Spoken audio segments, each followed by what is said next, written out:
제가 이렇게 사회운동을 하느라고 꽤 오랜만에 이제 교정을 와봤는데, 네, 교정에 다시 와서 이렇게 도서관 앞에 서니까 갑자기 가슴이 확 막혀오는 거예요. 그러니까 정아가, 황정아 열사가 저하고 동기인데 도서관에서 떨어져 죽었습니다. 그러니까 그때 어떤 그 아픔, 분노, 또 막 그리움 이런 게 몰려들면서 감회가 굉장히 새로웠습니다. 이게 지금 이제 민주화운동과 관련해서 오늘 이제 꼭 우리가 되새겨야 될 것들이 아직도 이제 의문 속에서 돌아가신 그 열사들의 의문의 죽음을 제대로 밝히는 과제가 하나 있는 것 같고요.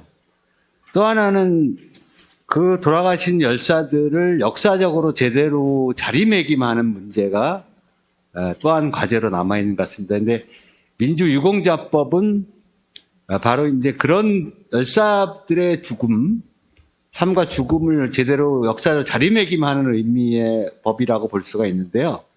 한마디로 이제 좀 쉽게 표현하면 열사들을 보훈 대상자로 이렇게 위치 짓는 거라고 볼 수 있습니다. 근데 그 역사를 조금 이해하실 필요가 있습니다. 그러니까 여기 나와 있는 것처럼 자료가 나와 있죠? 네. 98년에 처음 민주유공자법이 발의가 됐습니다. 그래서 이걸 제정하기 위해서 엄청난 투쟁을 그때 유가족들이 국회 앞에서 422일간 농성을 했어요. 사실 그분들도 그 당시에 60대 정도 나이에 그 422일 동안 야외에서 농성을 한다는 건 이제 혈기왕성한 젊은이들도 쉬운 게 아니었습니다. 근데 422일간 농성을 하셨는데도 이 법이 좀 애매하게 제정이 됐어요.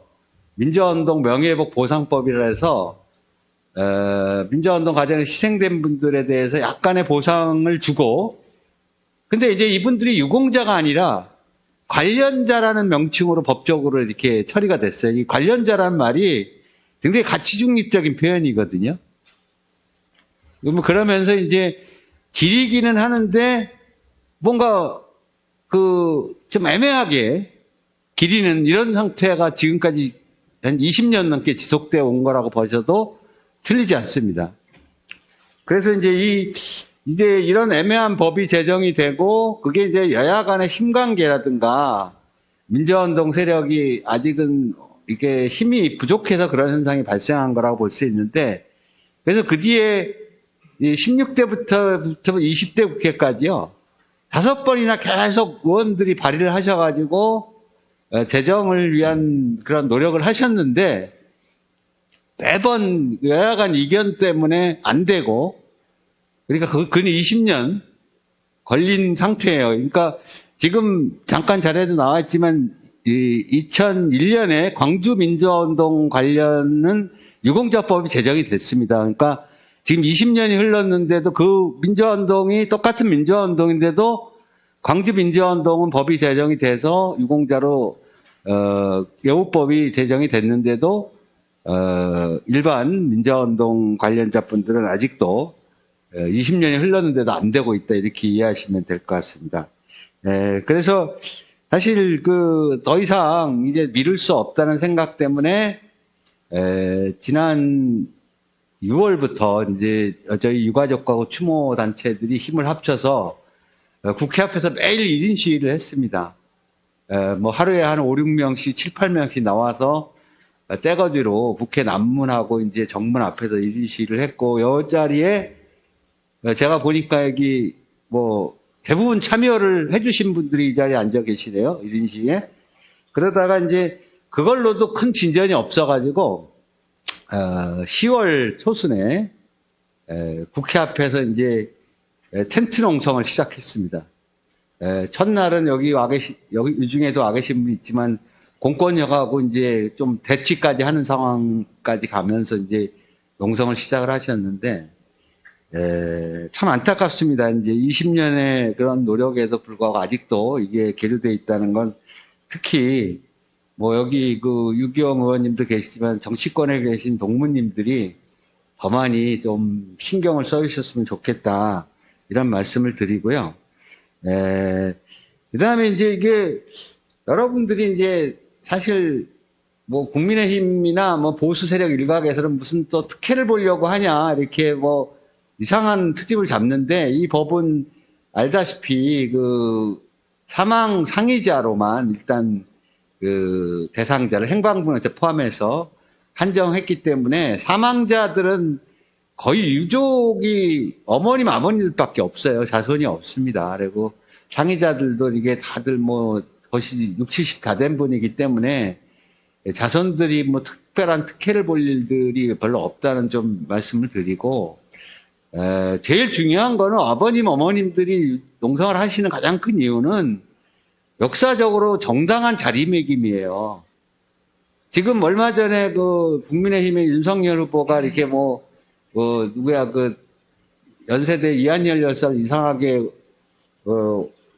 오인한 일이 있었던 것처럼 대국민 교육이 지금 후세대들은요, 박종철 열사도 기억을 못하는 20대 젊은이 대단히 많습니다. 제대로 된 교육이 역사적인 자리매김이 빨리 돼야 됩니다. 그런 점에서 유공자법을 제정하는 건 국가나 지방자치단체가 그런 유공자법을 제정이 돼야 이분들을 제대로 기리고 제대로 기억하는 사업을 할 수 있는 법적인 근거가 제대로 온전히 마련이 돼요.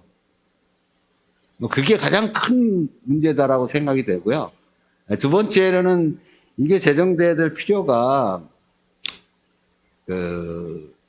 사실 그 열사 유가족 분들, 좀 나이 연로하신 분들이나 또 제 친구도 이제 서울대 플라스틱 사건으로 고문을 받아가지고 평생 지금 부인이 벌어서 살고 늘 가족들한테는 짐이 되는 평생을 사는 친구가 있어요. 상이자죠. 그분들은 진짜 이게 옛날 독립운동한 분들은 3대가 이렇게 다 가난하게 못 산다고 그런 참 아주 안 좋은 선례가 많이 남았잖아요. 우리 역사에서. 그래서 진짜 이게 저는 특히 이제 열사 유가족이나 또 이제 평생을 고통 속에 사는 상이자들, 이분들은 한테 적절한 예우를 하는 게 우리 사회의 어떤 민주화운동에 대한 존중하는 사회적 기풍을 제대로 조성하는 그런 것이 굉장히 중요한 분이라고 보고 있습니다. 그런 점에서 꼭 제정이 돼야 되겠다 말씀드리고, 특히 제가 좀 이 자리에서 특히 강조드리고 싶은 거는 이수선 어머니, 전태열사 어머님이죠. 박정기 아버님, 박종철 열사 아버님, 평생을 자식들 그 죽음을 안고 싸우신 분인데 결국은 유공자 제정을 못 보고 돌아가셨어요.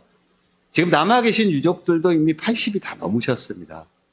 그런데 지금 국회의원 이 한겨울에 다가오는데 농성을 들어가셨어요. 이게 너무 안타까운 일이고, 그분들이 이제 진짜 그 말년에 자기 자식들에 대한 그 말씀을 이렇게 하세요.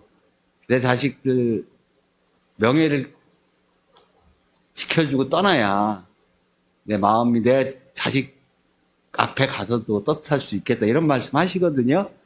같이 안타깝게 생각하면서 우리 동문들 또 특히 이제 정치에 몸담고 계신 농부님들이 특히 좀 많이 좀 신경 써주셔서 올해 그 겨울이 차에 나기 전에, 한겨울이 끝나기 전에 좀 이 법이 제정되기를 다시 한번 간곡하게 호소를 좀 드리고자 합니다. 고맙습니다.